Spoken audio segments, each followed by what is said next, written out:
حسین خیمے سے نکل رہے ہیں. یقیناً اس اذان کا احترام ہم کو باقی اس لیے بھی ہے کہ اسی کے لیے حسین جان دے رہے ہیں. یہ حق ہے آزادار، واقعی حق ہے. نماز کا احترام کرو، اذان کا احترام کرو. کتنا مجبور ہو گئے حسین، خیمے سے نکل کے ٹہنے پائے، دیکھا کوئی نہیں ہے. ایک آواز دی تو سمجھ گئے جن کی بہنیں ہیں نا چھوٹی اور جو بھائیوں کی خدمت کرتی ہیں، وہ ذرا تصور کریں. حسین نے کہا کوئی ہے جو میرا گھوڑا لے کے آئے. تو حسین نے دیکھا کہ ایک نقاب پوش بیوی آئی، گھوڑے کو لے کے حسین کی بارگاہ میں تفضل اخی، تفضل اے بھائی بسم اللہ. اب حسین نے کہا بیوی تو کون ہے؟ اگر سمجھ گئے جن کی چھوٹی بہنیں ہیں نا بھائیوں کے ناز اٹھاتی ہیں، بہنوں پہ کچھ ہوتا نہیں ہے پھر بھی ناز اٹھاتی ہیں بھائیوں کے. کب بھیا بیٹھی بسم اللہ کا تو کون ہے بیوی؟ تو ایک مرتبہ نقاب ہٹا کے کہا بھیا پہچانا نہیں، میں عباس کی بہن رقیہ ہوں.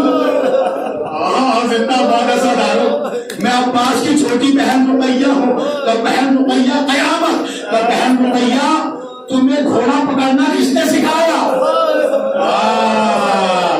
بہن تم گھوڑا لے کے آ گئی، یہ زین تم نے کیسے چڑھائی؟ یہ گھوڑے کو تم نے کیسے آمادہ کیا؟ اگر سمجھ گیا تو چلا تم میں دارو. رقیہ رو کے کہتی ہے مولا شب عاشور کا وقت تھا، ازادارو شب عاشور کا وقت تھا. کہتی ہے میں خیمے میں بیٹھی ماتم کر رہی تھی کہ میرا بھائی مارا جائے گا، کل میرا بڑا گھر اجڑ جائے گا. اچانک سے خیمے کا پردہ ہٹا، جوانوں خیمے کا پردہ ہٹا اور میرا غازی گھوڑے کو لے کے خیمے میں آیا. میرا بھائی گھوڑے کو لے کے خیمے میں. میں نے کہا عباس گھوڑا خیمے میں نہیں لاتے. رو کے کہنے لگے رقیہ وہ باتیں چھوڑ، میرے نزدیک اپنے ہاتھوں سے لجام پکڑ. میں نے لجام کو پکڑا کہ رقیہ ذرا خیمے میں گھوڑے کو چلا کے دکھا. رونا تو مقدر کی بات ہے. زبارو ہو گئی یہی عاشور، پہچان لیا عباس کون ہے.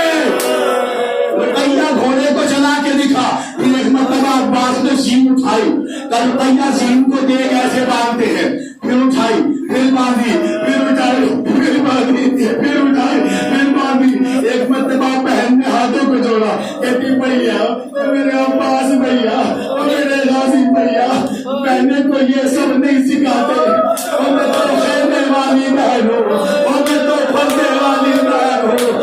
عباس کے سر پیٹا. رقیہ ارے عاشور میں زندہ نہیں ہوگا. ارے جب میرا مولا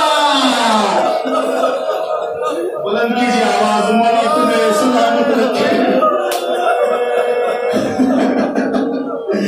میں زندہ نہ ہوگا مگر جب میرا آقا کہے گا گھوڑا لاؤ تو تو عباس بن کے آ جانا.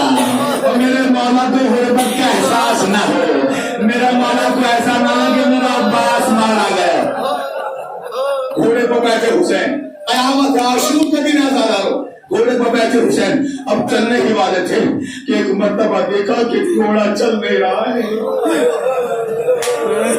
ہے کوئی جس کی 4 برس کی بچی ہو،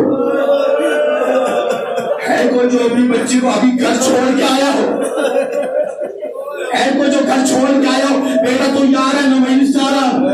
حسین نے ایک مرتبہ چھپ کے دیکھا تو 4 برس کی بچی گھوڑے کے پیروں سے لپٹی ہوئی.